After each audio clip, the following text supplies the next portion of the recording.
ஒரே ஒரு வார்த்தை மட்டும் சொல்லிட்டு நான் முடிக்கிறேன். 4 தாழ்மைக்கும் கர்த்தருக்கு பயப்படுதலுக்கும் வரும் பலன் ஐஸ்வர்யம் மகிமையும் ஜீவனும் ஆகும். என்னென்ன வருது?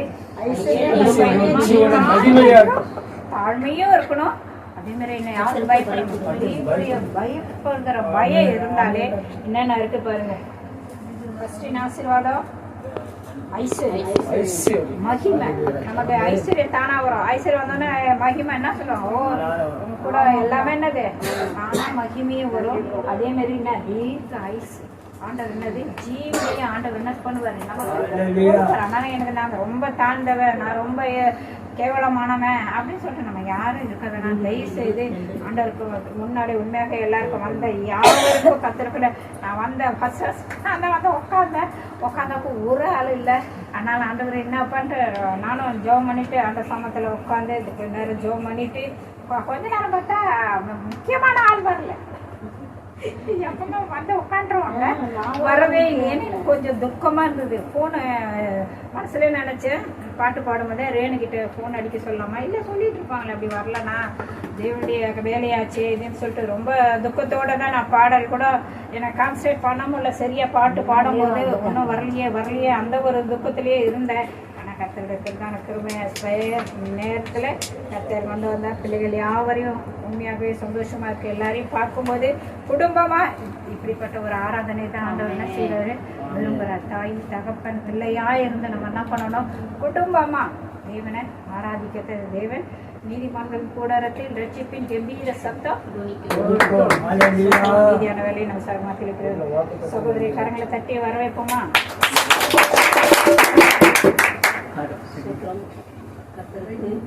மகிமை கர்த்தருடைய நாமத்துக்கு சொல்றோம். இந்த நாளை ஆண்டவருக்காக நன்றி சொல்றேன். முதலாவது தேவனுக்கு நன்றி சொல்றேன்.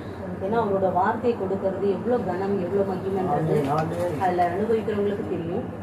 அடுத்தது அண்ணனுக்கு அக்காக்க நன்றி சொல்றேன். ஏன்னா இந்த தருணம் கொடுக்கறது ரொம்ப ஏன்னா நான் தான் வளரணும், நான் தான் இருக்கணும், நான் தான் பேசணும், இல்லைதான் எல்லாரும் மேன்மையா பேசணும்னு நினைக்கிறேன். ஆனா இந்த ஒரு ப்ரேயர்ல தான் எல்லாருக்கும் எல்லாமும் போகலாம், எல்லாருமே வளரணும், எல்லாருமே ஆண்டவர் முன்னாடி உயர்ந்திருக்கணும் அப்படின்றது அநேகருக்கு வராது அந்த குணம். ஏன்னா எத்தனையோ ஊழியங்களை தாண்டி எத்தனையோ இடங்களை தாண்டி வந்திருக்கிறோம். கர்த்தருடைய நாமத்துக்கு சொல்றோம். முதலாவது உங்க எல்லார்கிட்ட சாரி கேட்கிறேன். எங்கேயும் போல ஒரு வீட்டுக்கு ப்ரேயர் போயிட்டு வந்து கொஞ்சம் லேட் ஆயிடுச்சு. அதனால டைம் பார்த்துட்டு சீக்கிரம் போகணும்ட்டு எப்படியே அக்கா கொஞ்சம் டென்ஷன் ஆயிடும் எனக்கு தெரியும். பரவாயில்ல, ஏன்னா அந்த பொறுப்பு ஒருத்தர்கிட்ட கொடுத்துட்டு அவங்க வரலன்னும் போது அதோட கஷ்டம் என்னன்றதை நாங்க அனுபவிச்சிருக்கிறோம். அதனால கர்த்தர் உங்களை ஆசீர்வதிப்பா, மன்னிப்பு கேட்கிறேன். அடுத்தது வந்து லூக்கா 1ஆம் அதிகாரம் 13ஆவது வசனத்தை வாசிங்க. 1:13. தூதன் அவனை நோக்கி, சகரியாவே பயப்படாதே, உன் வேண்டுதல் கேட்கப்பட்டதே.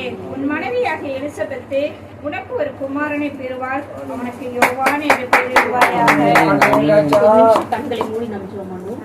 கர்த்தாவே, இந்த நல்ல வேலைக்காக மக்கள் நன்றி செலுத்துகிறோம். ராஜா, உங்களோட வார்த்தையை ஆண்டவரே பகிர்ந்து கொள்ள தேவன் ஒரு பாத்திரமாய் நிறுத்தினதுக்காக நன்றி அப்பா. இன்றைய நாள்ல ஆண்டவரே பேசுகிற வார்த்தை எனக்கும் பிரோஜனமா இருக்கணும், இவர்களுக்கும் பிரோஜனமா இருக்கணும். நீங்க பேசுங்கப்பா, என்னை மறைத்து நீங்க வெளிப்படுங்கப்பா. ஒரு நாளும் ஆண்டவரே எங்களை மறைத்து நீங்க வெளிப்படுகிற தேவன் ஒரு நாளும் நம்ம மேன்மை பாராட்ட எதுவுமே இல்ல. ராஜா, கிருபை தயவு எங்களை நடத்துகிறதுக்காக நன்றி. இயேசு கிறிஸ்து நாமத்துல செபிக்கிறீங்க நல்ல பிதாவே. இன்னைக்கு நான் எடுக்க போற தலைப்பு வந்து உன் வேண்டுதல் கேட்கப்பட்டது. இத்தனை ஆண்டுகளாக எத்தனையோ நம்ம வருஷங்களாக ஒரு காரியத்துக்காக நம்ம ஜெபம் பண்ணிட்டே இருப்போம். அது தடையாவே இருக்கும், அது நடக்கவே நடக்காது. நமக்கே ஒரு கொஸ்டின் மார்க் இருக்கும். என்ன இது அவங்களுக்கு நடக்குது, இவங்களுக்கு நடக்குது, கீழ் வீட்டுல இருக்கவங்க நடக்குது, பக்கத்துல நடக்குது, நமக்கே நடக்கல அப்படின்னு ஒரு கேள்வி இருக்கும். உன் வேண்டுதல் கேட்கப்பட்டது. அடுத்தது வந்து உன் ஜபம் இன்றைய நாள்ல கேட்கப்பட்டதுன்னு ஆண்டவர் ஒரு வார்த்தை உங்களுக்கு கொடுக்குறாரு. வேண்டுதல் கேட்கப்பட்டது அப்படின்னும் போது சகரியாவோட சாப்டரை தான் இன்னைக்கு நம்ம பார்க்க போறோம். ஃபர்ஸ்ட்ல பாத்தீங்கன்னா 5ஆம் வசனம் வாசிங்க, 13:5 வாசிங்க. யூதேய தேசத்தின் ராஜாவாகிய ஏரோதின் நாட்களில் அபியா என்னும் ஆசாரிய வகுப்பில் சகரியா என்னும் பேர் கொண்ட ஆசாரியன் ஒருவன் இருந்தான். அவன் மனைவி ஆரோனுடைய குமாரத்திகளில் ஒருத்தி, அவள் பேர் எலிசபெத்து. அபியா என்னும் ஆசாரிய வகுப்பு, ஆசாரிய முறைன்றது வந்து இப்போ ஊழியம் செய்யறாங்கன்னா தொடர்ந்து அந்த ஊழிய பாதையில வருகிறவங்களுக்கு அந்த ஊழிய காரியங்கள் நடக்கும். இப்ப அதே அவங்க ஆசாரிய முறைமையின்படி வருகிறவங்க தான் சகேரியா. அவனுக்கு வந்து ஆண்டவரோட ஊழியங்களை செய்யறது, ஆண்டவருக்கு தூபம் காட்டுறது. நம் பழைய ஏற்பாடு காலங்கள்ல பாத்தீங்கன்னா பிரகாரம், பரிசுத்த ஸ்தலம், மகா பரிசுத்த ஸ்தலம் 3 இடம் இருக்கும். பிரகாரத்துலதான் ஜனங்க நின்று ஜெபம் பண்ணுவாங்க. பரிசுத்த ஸ்தலத்துல ஆசாரியர்கள் இருப்பாங்க. அவங்களோட ட்ரெஸ்ஸுங்க, சமூக தப்பங்கள், டேபிள், குத்து விளக்கு அதெல்லாம் வச்சிருப்பாங்க. பிரகாரத்துல வந்து இந்த இருக்கிற ஆசாரியர்களை ஒருத்தர் ஆண்டவர் செலக்ட் பண்ணி அந்த ஆண்டு, அந்த மாதம், அந்த தேதியில அவங்க அங்க என்ன பண்ணுவாரு, தேவனுக்கு தூபம் காட்டவும், தேவனுக்கு பலியிடவும், தேவனோட நாமத்தை மகிமைப்படுத்தவும், வருகிற ஜனங்களுக்கு தேவனோட வார்த்தையை சொல்லுவோம் தான் அந்த பரிசுத்த மகா பரிசுத்த ஸ்தலத்துல கொண்டு போய் வைப்பாங்க. இந்த ஆசாரியர்களுக்குள்ள ஒரு சீட்டு விழும். சீட்டு விழும்போது அவர்கள் என்ன பண்ணுவாங்க, அந்த நாள்ல போய் தேவனை ஆராதிக்கணும். அது போல அந்த முறைமையில வரதான் சகரியா. அந்த நாட்கள்ல யாருக்கு விழுந்தது சீட்டு? சகரியாவுக்கு விழுந்தது. அது பாருங்க, ஆசாரிய 8வது 9வது வசனம் வாசிக்கலாம். ஆசாரிய ஊழிய படிங்க. ஆசாரிய ஊழிய முறைமையின்படி அவன் தேவாலயத்துக்குள் பிரவேசித்து தூபம் காட்டுகிறதற்கு சீட்டை பெற்றான். யாருக்கு விழுந்தது? அந்த எல்லாரையும் கொண்டு போய் அந்த மகா பரிசுத்தலத்தில் எல்லாருமே போக முடியாது. அந்த ஆசாரிய ஊழியங்கள், அதாவது தேவனுக்கென்று ஊழியம் செய்கிறவங்க அந்த இடத்துல இருப்பாங்க. அவங்க எத்தனை வருஷம் அந்த இடத்துல அந்த உள்ள போய் மகா பரிசுத்தத்துல இருக்கணுமோ அந்த இடத்துல இருந்துதான் அவங்க என்ன பண்ண முடியும், தேவனை ஆராதிக்க முடியும். இன்னைக்கு புல்பீட்ல எல்லாருமே ஏறிடுறாங்க. ஆனா அந்த நாட்கள் எல்லாம் அந்த பலிபீடத்துக்கு எந்த ஆண்டவர் நியமித்து வச்சிருக்கிறாரோ, எந்த ஆசாரிய இடத்துல வைக்கிறாரோ அவங்கதான் அங்க போய் நிக்க முடியும். அப்படி மீறி நீ தவறு செய்துட்டு நீ அங்க போய் நின்னாலோ, துணிகரமா அந்த இடத்துக்கு போனாலோ மரணம் தான் அங்க. ஆனா பழைய காலங்கள்ல ஆண்டவர் செய்த காரியங்கள் என்ன அப்படின்னா, தப்புனா உடனே தண்டனை, தப்புனா உடனே அதுக்கு பனிஷ்மெண்ட். ஆனா புதிய பாட காலத்துல ஆண்டவர் நம்ம என்ன பண்றாரு, கிருபையா மன்னிக்கிறார். அடுத்த வசனம் வாசிங்க. அவர்கள் இருவரும் கத்தரிட்ட சகல கற்பனையின்படியேயும் நியமங்களின்படியேயும் குற்றமற்றவர்களாய் நடந்து தேவனுக்கு முன்பாக நீதியுள்ளவர்களாய் இருந்தார்கள். அவர்கள் இருவரும், யார் இருவரும்? அவங்க ஹஸ்பண்ட் அண்ட் ஒய்ஃப் 2 பேருமே ஆசாரிய முறைமையின்படி அவங்க வர்றதுனால அவங்க என்ன பண்றாங்க, கத்தரிட்ட சகல கற்பனைகளும். அந்த கற்பனைகள் பழைய ஏற்பாடுல எத்தனை கற்பனை இருக்கு தெரியுமா உங்களுக்கு? பழைய ஏற்பாடுல 10 கற்பனை பத்தி சொல்லுவோம். அந்த 10 கற்பனை தெரியுமா? யாத்திராகமம் 20ல வரும் 10 கற்பனைகள். ஓகேவா? அந்த 10 கற்பனைகள்ல 4 வந்து தேவனை குறிச்சு வரும். நீங்க 10 படிச்சு பாருங்க. யாத்திராகமம் 20ல வரும். 4 வந்து தேவனை குறிச்சு வரும். 6 வந்து மனுஷனை குறிச்சு வரும். 6 வந்து மனுஷனை குறிச்சு வரும் பழைய ஏற்பாடுல. அந்த 10 கற்பனையில ஆண்டவர் என்ன பண்ணார், புதிய ஏற்பாடுல எத்தனை கற்பனை ஆகிட்டாரு? 2 கற்பனை ஆகிட்டாரு. அதனால இதே மாதிரி பாத்தீங்கன்னா பைபிள்ல பழைய ஏற்பாடுல இருந்து புதிய ஏற்பாடு வரைக்கும் 613 கட்டளைகள் இருக்குது. அது எல்லாமே நம்ம கை கொள்ள முடியாது. அதனால மெயினானதை தான் நம்ம எல்லாம் இப்ப என்ன பண்றோம், பொய் சொல்லக்கூடாது, திருடக்கூடாது, விபச்சாரம் செய்யக்கூடாது அப்படின்ற மெயினான கற்பனைகளை தான் நம்ம ஃபாலோ பண்ணிட்டு வரோம். ஆனா ஃபுல் பைபிள்ல பாத்தீங்கன்னா 613 கட்டளைகள் இருக்குது. கர்த்தர் நம்மள ஆசீர்வதிப்பாராங்க. அப்போ இவன் என்ன பண்றானா, அவனை பாருங்க, ஃபர்ஸ்ட் எழுதிக்கிங்க, கர்த்தரிட்ட சகல கற்பனைகள். முதல்ல என்ன பண்றான், சகல கற்பனைகள். அடுத்தது வந்து அவன் என்ன பண்றான், நியமங்களை கை கொள்றான். அடுத்தது வந்து குற்றமற்றவனாய் நடக்கிறான். அடுத்தது வந்து தேவனுக்கு முன்பாக நீதி உள்ளவனாய். 4 பாயிண்ட் பாருங்க. அந்த 4 பாயிண்ட்லயும் பாத்தீங்கன்னா அவன் எல்லாவற்றிலயும் என்ன பண்றான், தேவனுக்கு உண்மையாதான் இருக்கிறான். ஆனா அவனுக்கு ஒரு குறை. என்ன குறை தெரியுமா? குழந்தைங்க. ஏன் நம்ம நினைக்கலாம், அவன் அவ்வளவு உண்மையா இருக்கிறானே, ஆசாரிய பரம்புல வரானே, அவன் வந்து தேவனுக்கு பயந்து ஊழியம் செய்யறானே, குற்றமற்றவனா இருக்கிறானே, நீதி உள்ளவனா இருக்கிறானே, கற்பனைகளை கை கொள்றானே, ஏன் அவனுக்கு அற்புதம் நடக்கல அப்படின்னா, ஒண்ணு தேவனோட நாமம் மகிமைப்படணும். இன்னொன்னு வந்து தேவன் வந்து ஒவ்வொருத்தருக்கும் ஒவ்வொரு காரியங்களை வைத்திருக்கிறார். இந்த நேரத்துலதான் இந்த அற்புதம் நடக்கும். நம்ம முந்திக்கிட்டு போயிட்டு, எக்ஸாம்பிள் நம்ம வந்து இப்போ எனக்கு 1ஆம் தேதி அற்புதம் வேணும்னு நான் ஜெபம் பண்றேன்னு வச்சிருந்தேன். ஆனா ஆண்டவர் எனக்கு 10ஆம் தேதி வச்சிருப்பாரு அந்த அற்புதத்தை. நான் 1ஆம் தேதியே கொடுக்கலன்றதுனால அவர் கடவுள் இல்லாம போயிட மாட்டாரு. புரியுதுங்களா? நான் இது முன்னாடி கூட ஒரு எடுத்தேன். ஒரு காரியம், ஒரு அற்புதம் நடக்குதுன்னா ஒண்ணு தேவனோட நாமம் மகிமைப்படும், இன்னொன்னு வந்து நம்ம பாவம் தடையாது. 2 தான். அப்ப நம்ம ஆலோசனை பண்ணோம். ஒண்ணு, நம்ம இன்னி நாள்ல எக்ஸாம்பிள் சொல்றேன், ஒரு 100 ரூபாய் வேணும்னு வச்சுங்க. அந்த 100 ரூபாய் ஆண்டவரால கொடுக்க முடியும்.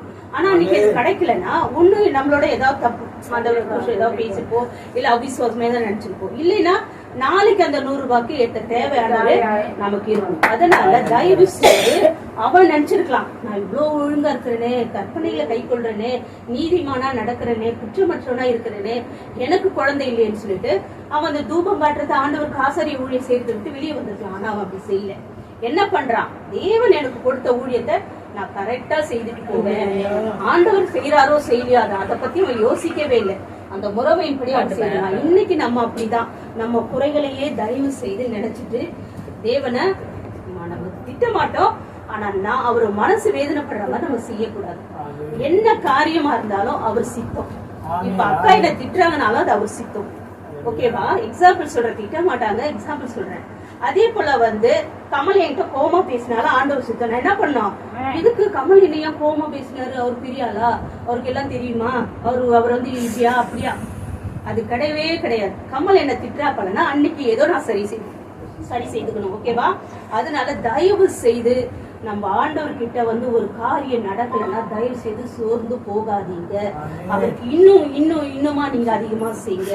அவன் ஆசாரிய முறைமையின்படி செய்துட்டு வந்தாலும் அவனுக்கு குழந்தை இல்லையே, அவ்வளவுதான், இவரு ஏன் கடவுள் இல்லை, நான் இவருக்கு தூபம் காட்ட மாட்டேன், இந்த ஆசாரிய பணி செய்ய மாட்டேன், நான் போயிடலன்னு அவன் நினைக்கல.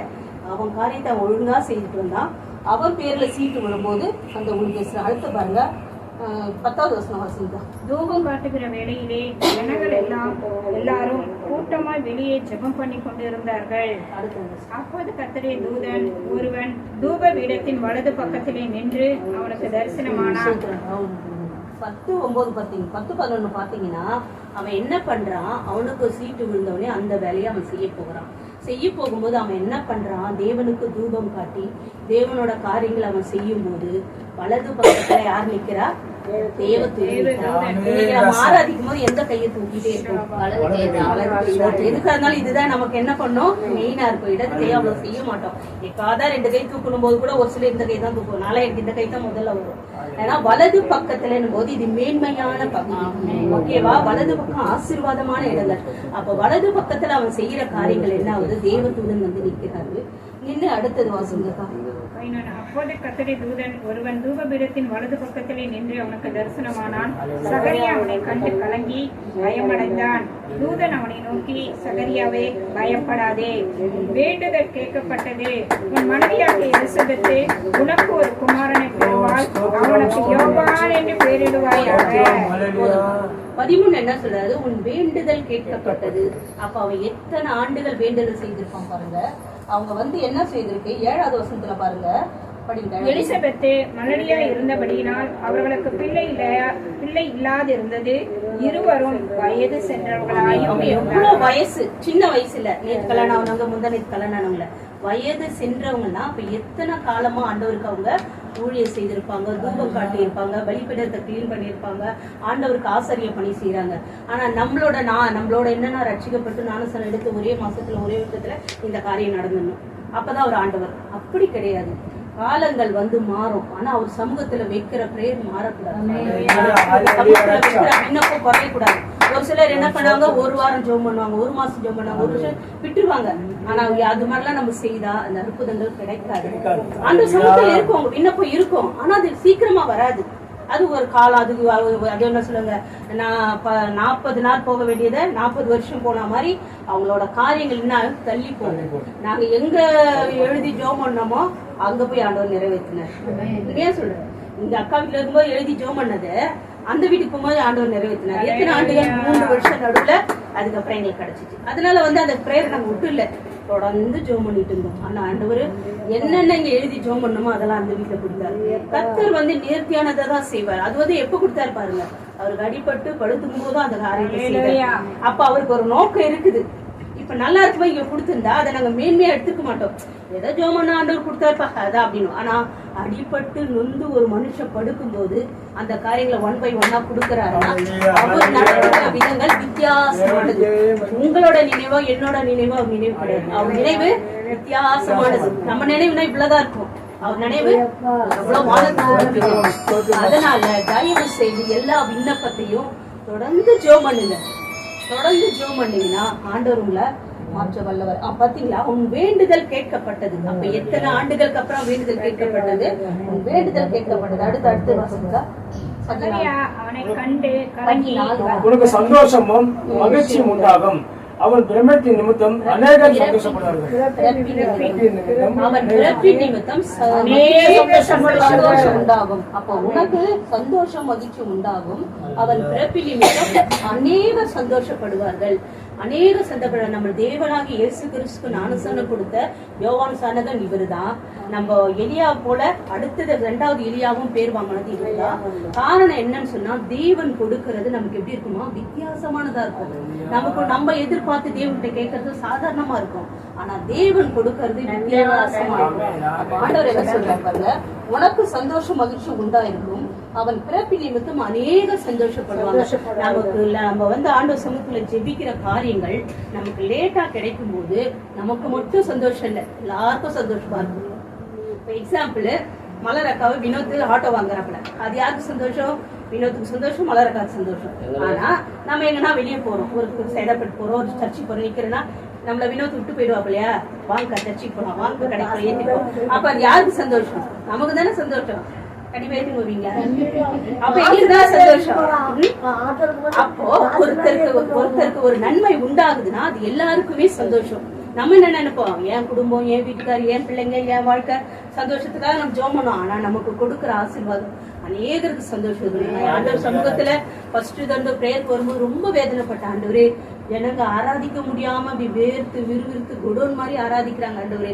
ஆனா அடுத்த பிரேயர் வைக்கும்போது என் வீட்டுல ஏசி போட்டுதான் வைக்கணும் ஆண்டவர். அடுத்த செய்தாரா செய்யலாம், அதுதான் எல்லாரும் சந்தோஷப்பட்டாங்க. இப்ப வரும்போதும் எனக்கு திருப்தி. ஆண்டவர் ஆண்டவர் பிள்ளைங்க ஆராதிக்கிறாங்கன்னா அந்த விடுதலையோட ஆராதிக்கும் போது எவ்வளவு சந்தோஷம். அந்த ஏசி போட்டதுனால இப்ப ஏசி போடாம கதவையும் ஜாத்தி விட்டு ஜனையும் ஜாத்தி விட்டு வரவங்க ஆராதிக்க முடியுமா? வேர்த்து விறுவிறுத்து நொந்து. ஆனா நமக்கு வருகிற ஆசீர்வாதங்கள் அநேகருக்கு சந்தோஷத்தை கொடுக்க முடியாதா இருக்கும். நான் இந்த வீட்டுல வச்சிருந்தாலும் பிரேயர் வச்சிருப்பேன், இருந்தாலும் அது எனக்கு எவ்வளவு ரொம்ப ஆசீர்வாதம். அதுதான் கஷ்டம் செய்த காரியம். அடுத்த வசனம் தான்,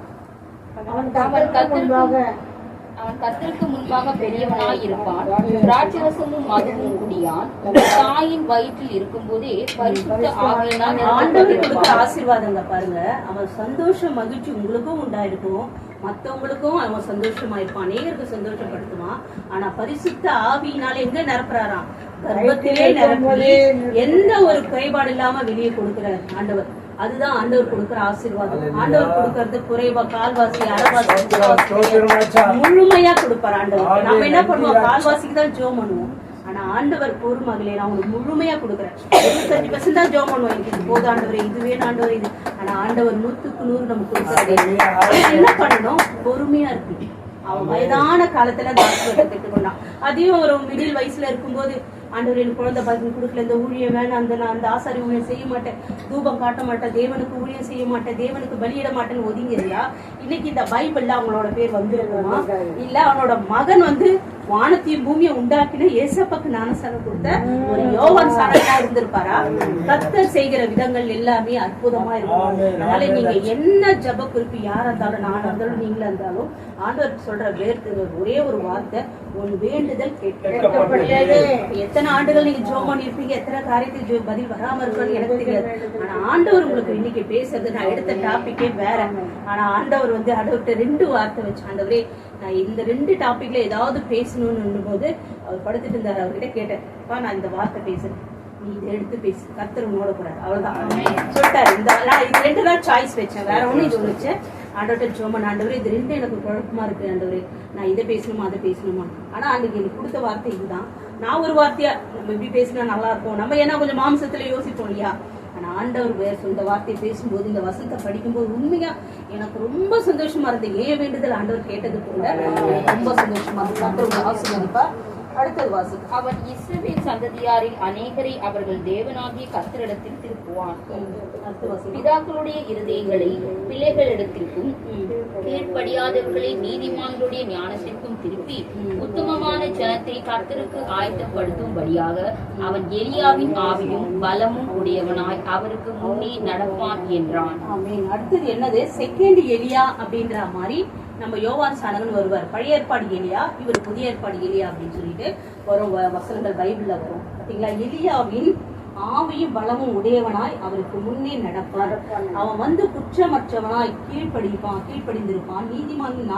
நீதிமான்களுடைய ஞானத்துக்கு அவர்கள் என்ன பண்ணுவான், திருப்புவான். ஜனத்தை கர்த்தருக்கு ஆயத்தப்படுத்தும்படி அவன் தான் சொல்லுவான், மன திரும்புகள் பரலோகராஜ்ய சமீபமா இருக்கு. அவன் வந்து பிரசங்கம் பண்ணுவான். அவன் பிரசங்கம் பண்ணும்போது அதுக்கப்புறம் தான் தேவனோட ஊழியங்கள் ஆரம்பிக்கப்படுது. ஞானஸ்தானம் கொடுத்து ஆண்டவருக்கு ஊழியங்கள் ஆரம்பிக்கப்படுது. இதுல என்னன்னா ஒரே ஒரு வார்த்தை, அவன் வந்து ஒரு ஆசாரிய ஊழியம் செய்தாலும் தேவன் அவன் மேல நோக்கமா இருந்தார். அவன் வயது செய்யலாம் அவனுக்குள்ள இதே மாதிரி நம்மளும் நிறைய காரியங்கள் என்ன பண்றோம்னா, நல்லா ஜெபமும் நல்லா விசுவாசமா இருப்போம், நல்லா பைபிள் படிப்போம், நல்ல ஆண்டவர் சமூகத்துல இருப்போம். ஆனா ஒரு சின்ன தப்பு செய்வோம். அதுதான் அவன் செய்யறான். அடுத்த வசனம் பாருங்க 18. அப்பொழுது சகரியா தேவதூதனை நோக்கி, இதை நான் எதினால் அறிவேன்? நான் கிழவனாய் இருக்கிறேன், என் மனைவியும் வயது சென்றவளாய் இருக்கிறாளாமே என்றான். ஓகே, நம்ம செய்யற காரியம் என்ன? எல்லாம் பண்ணுவோம், விசுவாசமா இருப்போம், ஜெபம் பண்ணுவோம், ஊழியம் பண்ணுவோம், அந்த வார்த்தையை வச்சு ஜெபம் பண்ணுவோம், ஆண்டவர் கொடுப்பான்னு எல்லார்ட்டையும் பிரசங்கம் பண்ணுவோம், எல்லாம் செய்வோம். ஆனா என்ன பண்ணுவோம், கொஞ்சம் சந்தேகம் வரும். இது நடக்குமா, இது ஆகுமா, இது முடியுமா? அந்த ஒரு எண்ணம் தான் நமக்குள்ள வரும்போது தேவனோட அங்க என்ன ஆயிடுது, தடையாயி போகுது. ஆண்டவர் ஆசீர்வாதம். ஆண்டவர் என்ன பண்றாரு, அங்க மௌனம் ஆயிடுறாரு. என் பிள்ளைக்கு நான் கொடுக்கணும்னு வரேன், ஆனா நம்ம அவிசுவாசமா இது நடக்குமா, இது இப்படி செய்வாங்களா, இது மாறுமா, இந்த காரியம் நடக்குமான்னு நமக்குள்ள என்ன பண்றோம், ஒரு சந்தேகத்தை கொண்டு வரும். அந்த சந்தேகம் என்ன ஆகுது பாருங்க. அடுத்தது, தேவதூதன் அவனுக்கு பிரதியுத்தரமாக, நான் தேவ சன்னிதானத்தில் இருக்கிற கேப்ரியேல் என்பவன், உன்னுடனே பேசவும் உனக்கு இந்த நற்செய்தியை அறிவிக்கவும் அனுப்பப்பட்டு வந்தேன். இதோ தகுந்த காலத்திலே நிறைவேற போகிற என் வார்த்தைகளை நீ விசுவாசியாதபடியினால் இவைகள் சம்பவிக்கும் நாள் மட்டும் நீ பேசக்கூடாத ஊமையாய் இருப்பாய் என்றார். 20வது வசனம் பாத்தீங்கன்னா, இதோ தகுந்த காலத்திலே நிறைவேற போகிற என் வார்த்தைகளை நீ விசுவாசியாதபடியினால். இன்னைக்கு நம்ம விசுவாசிக்காதனால, அன்னைக்கு அவன் விசுவாசிக்காதனால யார் உண்மையானா? அவன் உண்மையாயிட்டான். இன்னைக்கு நம்ம விசுவாசம் தேவன் மௌனமா இருக்கிறாரு. ஆண்டவர் செய்யலான்னு வரும் நேரத்துல நம்ம விசுவாசம் இல்லாம விசுவாசம் தேவன் என்ன பண்றாரு, சைலண்ட் ஆயிடுறாரு. கொஞ்ச நாள் போட்டோம், உன் விசுவாசம் பெருகட்டும், உன் நம்பிக்கை அதிகரிக்கட்டும் அப்படின்னு என்ன ஆயிடுறாரு, தேவன் அந்த இடத்துல சைலண்ட் ஆயிடுறாரு. அதுக்கு காரணம் யாருன்னா நாம. அவனை மாதிரி அவன் இவ்வளவு ஆசாரிய ஊழியம் பண்ணான், இவ்வளவு காரியங்கள் பண்ணான், இவ்வளவு தேவ சமூகத்துல இருந்தான், அநேகருக்கு தூபம் காட்டினான், அநேக காரியங்களை பண்ணான். ஆனா அவனுக்குள்ள என்ன ஆயிடுச்சு, ஒரு விசுவாசம். நான் வயது சென்றவங்களாயிட்டேனே, இன்னைக்கு நடக்குமா? ஆனா அந்த நேரத்துல என்ன சொல்றாரு, தகுந்த காலத்தில் நிறைவேற போகிற என் வார்த்தைகளை நீ விசுவாசியாத படியினால் இவைகள் சம்பவிக்கும் நாள் மட்டும் நீ பேசக்கூடாமல். இப்பதான் கிருபையா நம்ம செய்யற தப்பு ஆண்டவர் என்ன பண்றாரு, மன்னிச்சிடுறாரு. அப்பெல்லாம் பழைய ஏற்பாடுலாம் உடனே பனிஷ்மெண்ட். அதனால தயவு செய்து தேவன் செய்யறன்னு உங்களுக்கு வாக்கு பண்ணாருன்னா அந்த வாக்கு தத்துவத்தை ஒரு நாளும் சந்தேகப்படாதீங்க. ஏன்னா நம்மளோட தேவன் வந்து நம்ம என்னதான் இந்த நாள்ல நம்மள வந்து தண்டிக்கிற தேவன் அல்ல, ஒரு மௌனமாயிடுறாரு. சரி, என் மகள் கொஞ்சம் விசுவாசம் தளர்றா, கொஞ்சம் தெம்பாகட்டும், கொஞ்சம் விசுவாசம் பலப்பட்டோம், நான் அப்புறம் செய்யறேன்னு என்ன பண்றாரு, சைலண்ட் ஆயிடுறாரு. அந்த இடத்துல தேவனை என்ன பண்றோம், நம்ம சைலண்ட் ஆகிக்கிறோம், அவரும் ஊமையாக்கிறோம். இவன் ஊமையானது பழைய பாட்டாளத்துல. இங்க நம்ம என்ன பண்ணோம், நம்ம தேவனை ஊமையாக்கி சைலண்டா, சரி கண்டவரே நீங்க செய்வீங்களோ செய்ய மாட்டீங்களோ பண்றீங்களோ அப்படின்ற மாதிரி அவர் என்ன பண்றோம், சைலண்ட் ஆயிரும். ஆனா நம்ம தேவன் செய்யாம இருக்க மாட்டாரு. நாட்கள் தள்ளி போகும். இன்னைக்கு 10ஆம் தேதி கிடைக்க வேண்டியது அடுத்த 10ஆம் தேதி கிடைக்கிற மாதிரி ஆயிடும். தயவு செய்து தேவன் கொடுக்குற வாக்கு தத்துவங்களை பற்றி பிடிச்சுக்கணும். நான் வந்து வயசாயிட்டேன், என்னால ஊழியம் பண்ண முடியல, என்னால ஜெபம் பண்ண முடியல, எனக்கு இந்த சூழ்நிலை. தயவு செய்து சூழ்நிலைகளை முன்னாடி நிறுத்தாதீங்க. சூழ்நிலைகள் 1000 இருக்கும். எனக்கு கூட ஒரு நாள் யோசிப்பேன், என்ன ஆண்டவரே, நான் வந்து 3 பிள்ளைங்க 5 பேருக்கு சமைக்கணும், துணி துவைக்கணும், பாத்திரம் கழுவணும், வீட்டை கிளீன் பண்ணணும், துணி கிளீன் பண்ணணும், எல்லாம் ஏற கட்டணும், டைலரிங் வேற உட்காடுறேன், எனக்கு ரொம்ப கடினமாகுதுன்னு ஆண்டவருக்கு உடனே ஆண்டவர் பேசுவார். இதன் மத்தியிலும் அவரை தேடுற பத்தியா, அதுதான் பெரிய எவ்வளவுதான் நான் செய்யறது, எவ்வளவு வெக்கம், ஒரு டம்ளர் கூட எடுத்து வைக்க மாட்டீங்களேன்னு கோவப்படுவேன். உடனே ஆண்டவர், அவருக்கு இது சம்பந்தமே இருக்காது, இல்லை இருந்தீங்கன்னா வருவாரு, எதனா பண்ணுவாரு, டக்குன்னு சொல்லுவாரு, ஆண்டவர் உன்னை எல்லாத்துக்கும் மத்தியில உன்னை உயர்த்தி வச்சுக்கிறாரு, எல்லாத்துக்கும் மத்தியில நீ பிரேயர் போற, எல்லாத்துக்கும் மத்தியும் ஆண்டவர் வார்த்தை சொல்லு, இதுதான் ஆண்டவர் விரும்புறாரு. அவருக்கு இதுக்கு அதுக்கு சம்பந்தமே இருக்காது. திடீர்னு வந்து ஏதோ பேசுவார், டக்குன்னு இந்த வார்த்தையை சொல்வார். அப்ப யார் மூலியமா ஆண்டவர் பேசுறாரு? அதே மாதிரி அங்கிருந்து சோர்வா வருவேன் இங்க பிரேயருக்கு, அண்ணன் மூலியமா நிறைய தடவை பேசிக்கிறேன். ஒரு தடவை குழப்பமா இருக்கும், எந்த ஒரு காரியம்னாலும் டென்ஷன் ஆயிடும். முதல்ல டென்ஷன் ஆயிட்டா அப்புறம் ரிலாக்ஸ் பண்ணுவேன், சரி ஆண்டவர் செய்வாரு. ஆனா ஒரு தடவை அண்ணன் மெசேஜ்ல இன்னும் வரைக்கும் நான் டென்ஷனே ஆகுது. எதுவா இருந்தாலும் அவர் கையில விட்டுருங்க. அவரை மீறி நமக்கு நடக்க போறது இல்லை. அதனால எந்த காரியமா இருந்தாலும் ரிலாக்ஸா இருக்கணும். டக்குன்னு அந்த காரியம் ரொம்ப டென்ஷன் ஆகும். உடனே ஆண்டவரே நீங்க என்கிறீங்க, நான் டென்ஷன் ஆக மாட்டேன். நீங்க எப்படின்னா செய்வீங்க கரெக்டா அந்த காரியம் எப்படி நடக்குது, எப்படி போறோம், எப்படி செய்யறோம், எப்படி கொடுக்குறோம் அப்படின்றதே இல்லாம போடும். கர்த்தர் நம்ம கூட இருக்கிறாருன்னா எதை குறித்து தயவு செய்து கவலைப்படாதீங்க. என் பிள்ளைங்க இப்படி, என் கணவர் இப்படி, என் வீடு இப்படி, என் மனைவி இப்படி, என்னோட காரியங்கள் இப்படி, என் வேலை இப்படி, எதை குறிச்சோ கவலைப்படாம எல்லாவற்றையும் யார்கிட்ட கொடுத்துருக்கோம், அவர்கிட்ட கொடுத்துட்டீங்க. ரிலாக்ஸா இருந்து பாருங்க. அது எப்படி நடக்குது நமக்கே தெரியாது. எந்த பக்கம் வழிவாசல் திறக்குதுன்னு தெரியாது. யாரை கொண்டு அதை செய்வாங்கன்னு தெரியாது. நிறைய காரியங்கள் எங்களுக்கு அப்படிதான் செய்திருக்கிறாரு. ஏன்னா ஒரு வார்த்தையை சொல்றோம்னா வாய் வரைக்கும் சொல்ல முடியாது. அனுபவப்பட்டாதான் அதை சொல்ல முடியும். நான் சொல்லிட்டு போயிடலாம், அது எனக்கு நடந்தாதான் நான் சொல்ல முடியும். நடக்காம நான் சொல்லிட்டேன்னா அவருக்கு கணக்கு கொடுக்கணும். புரியுதுங்களா? அதனால தயவு செய்து இன்னைக்கு ஆண்டவர் உங்களோட பேசுற வார்த்தை, உங்க வேண்டுதல் கேட்கப்பட்டது, உங்கள் ஜெபம் கேட்கப்பட்டது. அதுதான் ஆண்டவர் நமக்கு எல்லாருக்கும் கொடுக்குற வார்த்தை. கர்த்தர் உங்களை எல்லாரும் ஆசீர்வதிப்பார். லாஸ்டா 23வது மட்டும் வாசிங்க. அவனுடைய ஊழியத்தின் நாட்கள் நிறைவேறின உடனே தன் வீட்டுக்கு போனான். அவனோட ஊழிய நாட்கள் முடிஞ்சிருச்சு. அவன் அதோட என்ன பண்றான், ஆசாரி ஒருத்த விட்டு தேவன் கொடுத்த காரியத்துக்காக போயிட்டான். யோவானுக்கு அவங்க ஒய்ஃபு மாசமா இருக்கிறாங்க, அதை பார்க்க அந்த காரியத்துக்குள்ள போயிட்டான். இன்னைக்கு நம்ம அப்படிதான் தேவ சமூகத்துல அவர் எவ்வளவு நாள் நம்மள ஊழியத்துல நடத்துறாரு அவ்வளவு நாள் நம்ம நடந்து போயிட்டே இருக்கணும். மற்றதெல்லாம் யார் பாத்துக்குவா? தேவன் பார்த்துக்குவார். கர்த்தர் எல்லாரையும் ஆசீர்வதிப்பார்.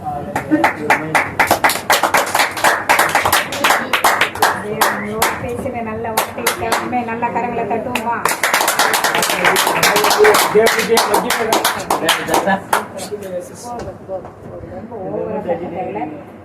கர்த்தருடைய நாம மகிமைப்படட்டும். உண்மையாகவே தேவன் என்னோடு பேசினார்.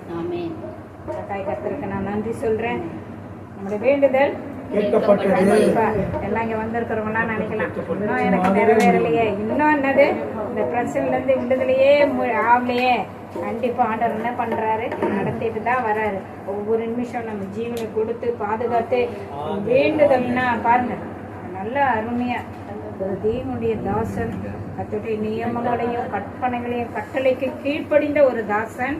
ஆனா என்ன வருது லாஸ்ட்ல, ஒரு அவிசுவாசம். ஆராதிக்கலாம், ஜெபிக்கலாம், எல்லாமே ஊழியம் பண்ணலாம். என்ன போல நான் கை வச்ச உடனே என்ன பண்ணலாம், அற்புதம் நடக்கலாம், எல்லாமே நடக்கலாம். ஆனா என்ன ஆயிடணும், ஒரு அவிசுவாசன்ற ஒரு இது வரவே கூடாது. நம்மளோட வாழ்க்கையில என்ன செஞ்சிடக்கூடாது, வரவே கூடாது. அதனால நீங்க என்ன பண்ணுங்க, தயவுசெய்து கொடுத்த வார்த்தையின்படியா நம்ம என்ன பண்ணணும், அவிசுவாசம் இல்லாம தேவனை நோக்கி என் வேண்டுதல் கேட்கப்பட்டது. யார் யார் என்னென்ன நோக்கத்தோட ஜெபிச்சு கொண்டிருக்கீங்களோ, ஜெபம் பண்ணி கொண்டு இருக்கிறீங்களோ, எல்லாத்துக்கும் ஆண்டவர் சீக்கிரத்துல நிச்சயமாகவே முடிவு உண்டு. நம்பிக்கை வார்த்தை தாங்க, இந்த வார்த்தை தான். ரேணு சொன்ன மாதிரி தயவுசெய்து இந்த பைபிளை எந்த அளவுக்கு நீங்க கனம் பண்றீங்களோ, இதை நீங்க தூக்கி சுமந்தீங்கன்னா அது உங்களை என்ன பண்ணும், தூக்கி சுமக்கும். இதை நீங்க கேவலப்படுத்திட்டு இது ஒரு இதுவா என்னது என்ன சொல்லுவாங்க, செல்ஃபா இல்லை இது மேலே வைக்கிற ஒரு இதுவா நீங்கள் தயவுசெய்து பார்க்கக்கூடாது. இனிமேட்டு யார் பைபிள் மேலேயும் தயவுசெய்து இந்த ப்ரேயருக்கு இந்த ஐக்கியத்தில் இருக்கிறவங்க என்ன பண்ணக்கூடாது, பைபிள் மேலே எந்த காரியத்தை அப்படியே என் உயிரே போகிற மாதிரி இருக்குது. உண்மையை சொல்ல போனால் பைபிள் மேலே எதனா பார்த்தனா அவ்வளோ ஒரு உடம்பு எனக்கு வேதனையாக தான் இருக்குது. அப்போ அவர் எவ்வளோ வேதனைப்படுவார் இல்லையா? எந்த அளவுக்கு இதை நீங்கள் மதிப்பு கொடுக்குறீங்களோ, மரியாதை கொடுக்குறீங்களோ, அவரை கனப்படுத்துறீங்களோ, தேவதான் ஆதியிலே ஒப்ப சொல்லுவார் ரமேஷ்,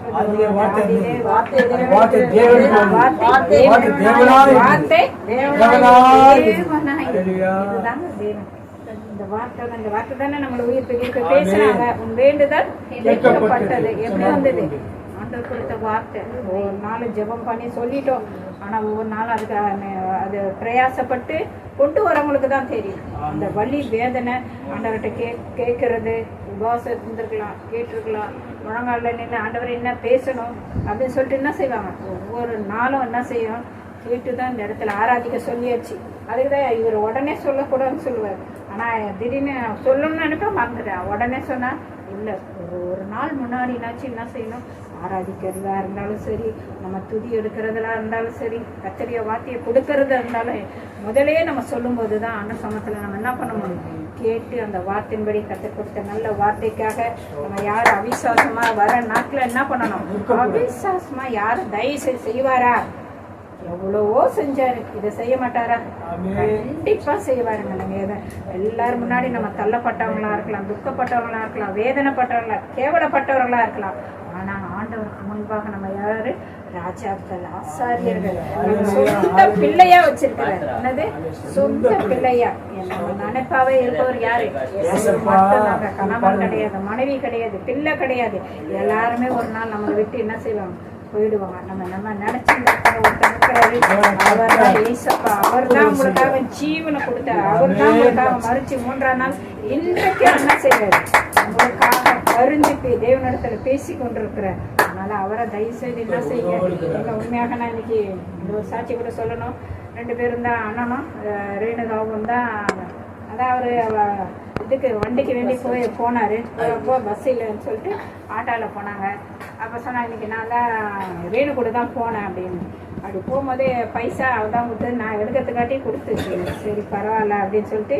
ஆனால் இறங்கினவுடனே அது தேவனுடைய வார்த்தை என்ன செஞ்சு ஆட்டோக்காரனுக்கு தேவனுடைய இயேசுவங்களை நேசிக்கிறாரு, இயேசுவை ஏற்றுக்கொள்ளுங்கன்னு சொல்லிட்டு இந்த வார்த்தை அதுதான் எனக்கு இல்லை. எதுதான் சொல்றீங்களா? ஒவ்வொரு நாளும் இப்போ கமல் வேலைக்கு போற இடத்துல என்ன சொல்லணும்? லாஸ்ட்ல பைசா கொடுக்கும்போது நான் என்ன பண்ணியிருக்கேன்? ஆண்டவரா இப்படி குடிகாரனா இருந்தேன், இப்படி என்ன ஆண்டவர் மாத்தினாரு, இப்ப நான் யாரா இருக்கிறேன்? தேவதாசனா இருக்கிறேன், நல்ல ஒரு மகனா ஆண்டவருக்காக சொல்லணும். கலை என்ன சொல்லணும்? கலை அங்க இருக்கிற வேலை ஸ்தலத்துல என்னாச்சு? உள்ளவாடா வேலை நடத்துல என்ன செய்யணும்? அங்க நமக்கு என்ன செய்யணும்? சாட்சியா இருக்கணும்.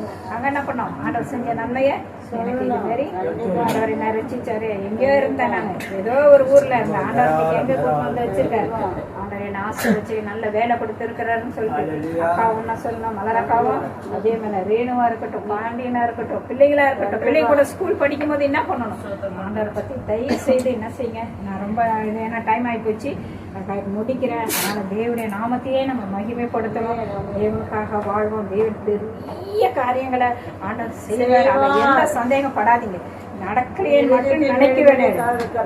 வழிகள் கர்த்தருக்கு பிரியமா இருந்தால் சத்துருக்களை உன்னோடு என்ன பண்ணுவாரு? சமாதானமாகும்படி ஜெபம் ஸ்தோத்திரம் தாவே ஸ்தோத்திரிக்கிறோம் ஆண்டவரே.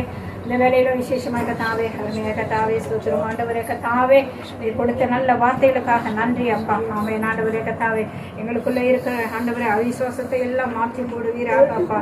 நாங்கள் ஆண்டவரே சில நேரங்களில் ஆண்டவரே நாங்கள் ஆண்டவரே மாம்ச பிரகாரமாக இது நடக்குமா, இது நடக்காதா, தேவன் செய்வாரா, இதை செய்ய மாட்டாரா என்று சொல்லி ஆண்டவரே எங்கள் உள்ளத்திலே அவிசுவாசத்தை எல்லாம் மன்னிப்பீராக, தயவாய் மன்னிப்பீராக ஆண்டவரே. கத்தாவே எங்களுக்குள்ள ஒரு விசுவாசத்தை கட்டளையிடுவீராக.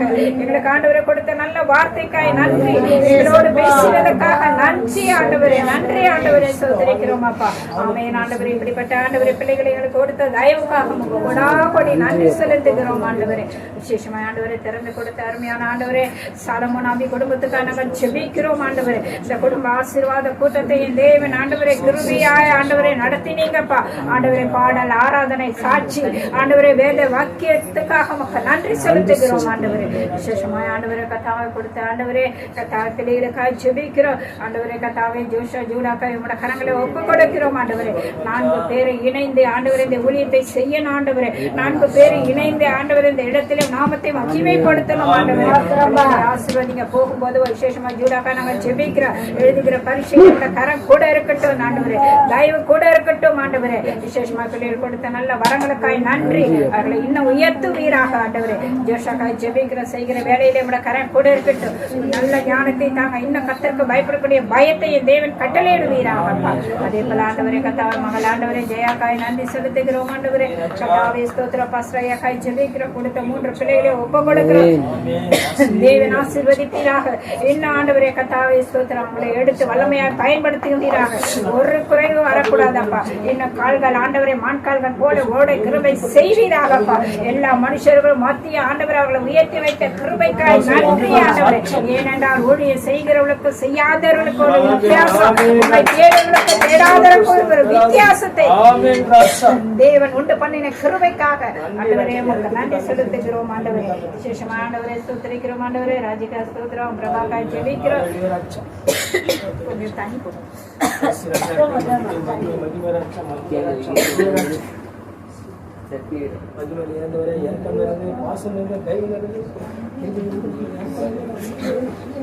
நன்றி செலுத்துகிறோம் ஆண்டவரே. கர்த்தாவே அமேஸ்வரக்காக ஜெபிக்கிறோம். நாள் கொடுத்த நல்ல வேலைக்காய் நன்றி ஆண்டவரே. போகும்போது வரும்போது பாதுகாத்துக் கொள்ளுங்க ஆண்டவரே. கர்த்தாவே கொடுத்த நல்ல வீட்டுக்காய் ஸ்தோத்திரம். பிள்ளைகளை ஆசீர்வதிங்க. அந்த சம்பளம் எல்லாம் ஆண்டவரே கரெக்டான நேரத்தில் சம்பளத்தை போட தேவன் கிருபை செய்வீராகப்பா. ஒரு குறை வராதபடி பிள்ளைகளை பாதுகாத்துக் கொள்ளுங்கப்பா ஆண்டவரே. ஸ்தோத்திரம் ஆண்டவரே. இப்போ நம்ம அம்மாக்காய் ஜெபிக்கிறோம். அவர்களை ஆசீர்வதிங்க, பலப்படுத்துங்க. அவர்களை இன்னும் அதிகமாய் ஆண்டவரை உண்மை தேட இன்னும் ஆண்டவரை அவர்களுக்கு பலனையும் சுகத்தையும் கட்டளையிடுங்கப்பா. அதே போல ஆண்டவரை மலரக்காய் ஜெபிக்கிறோம். அக்காவை ஆசீர்வதிங்க. வினோதக்காய் ஜெபிக்கிறோம் ஆண்டவரே. கத்தாவே ஸ்தோத்திரம் ஆண்டவரே. கத்தாவே பிரியாக்காய் ஜெபிக்கிறோம். அவர்களை ஆசீர்வதிங்க ஆண்டவரே. இந்த வண்டியிட்ட காரியங்கள் எல்லாம் சீக்கிரத்திலே முடிய செய்வீராகப்பா. அப்படியா கலைக்காய் ஜெபிக்கிறோம் ஆண்டவரை. கொடுத்த 2 பிள்ளைகளை ஆசீர்வதிங்க. போகிற வாரத்தில் தேவனுடைய பாதுகாப்பு இருக்கட்டும். கையின் பிரயாசங்களை ஆசீர்வதிங்கப்பா. கத்தாவே இந்த வேலையில கமலுக்காய் விஜய்க்காய் ஆண்டவரை கொடுத்த 2 விசேஷமாய் மகள் ஆண்டவரே. கத்தாவே அர்ணிக்க நாங்கள் ஜெபிக்கிறோம் ஆண்டவரே. மகளை ஆண்டவரை நீ தொடுவீராகப்பா. இனி எந்த ஆண்டவரை கத்தாவை ஜெரமோ வியாதியோ பிள்ளை தொடாதபடிக்கு தேவன் வேலை அடித்து பரிபூர்ண சுகத்தை நீ கட்டளையிடுவீராக ஆண்டவரே. கையின் பிரயாசங்களை ஆசீர்வதிப்பீராக. போக்கில வரத்திலும் கரம் கூட இருக்கட்டும். அதே போல ஆண்டவரே கத்தாவே ஸ்தோத்திரம் ஆண்டவரே. இயேசப்பா ஸ்தோத்திர குமாரிக்காய் ஜெபிக்கிறோம். கொடுத்த ஆண்டவரே 2 பிள்ளைகளுக்காய் ஜெபிக்கிறோம். அவர்களை ஆசீர்வதிங்க. போக்கில வரத்தில பாதுகாப்பு கூட இருக்கட்டும் ஆண்டவரே. என்ன ஆண்டவரே கத்தாவே மகள் ரீனுக்காய் நாங்கள் ஜெபிக்கிறோம் ஆண்டவரே. நான் ஆண்டவரே ரஜினிக்காய் ஜெபிக்கிறோம் ஆண்டவரே. விசேஷமாக தாவே ஸ்தோத்திரிக்கிறோம். கொடுத்த பிள்ளை ஆண்டவரே தீப்தியை ஒப்பு கொடுக்கிறோம் ஆண்டவரே. அதை ஆசீர்வதிப்பீராக, பலப்படுத்துவீராக. இன்னும் பரிபூர்ண சுகத்தை கட்டளை எழுதுகிற பரீட்சையில விட கரம் கூட இருக்கட்டும். குடும்பமாய் வந்து உண்மை ஆராதிக்கட்டும். விசேஷமாக ஆண்டவரே அக்கா மகளுக்காக நாங்கள் ஜெபிக்கிறோம் ஆண்டவரே. அந்த மகளுக்கு ஒரு ஏற்ற துணையை என் தேவன் கட்டளையிடுவீராக. உமக்கு சித்தத்தின்படி நோக்கத்தின்படி ஆண்டவரை உண்மை தேடுகிற மகளப்பா. உன்னுடைய ஆண்டவரை கிருபையின்படி மகளுக்கு இறங்குவீராக, தயவு செய்வீராகப்பா. அப்படியே நீ செய்ய போற கிருபைக்காய் ஸ்தோத்திரம். வராத ஒவ்வொருவரையும் பாதபீடத்துல ஒப்பு கொடுக்கிறோம். ஒவ்வொரு ஆசீர்வதிங்க, பலப்படுத்துங்கப்பா. தாட்டியோட பாதபீடத்துல ஒப்பு கொடுக்கிறோம். மீதியான வேலையில தேவன் கூட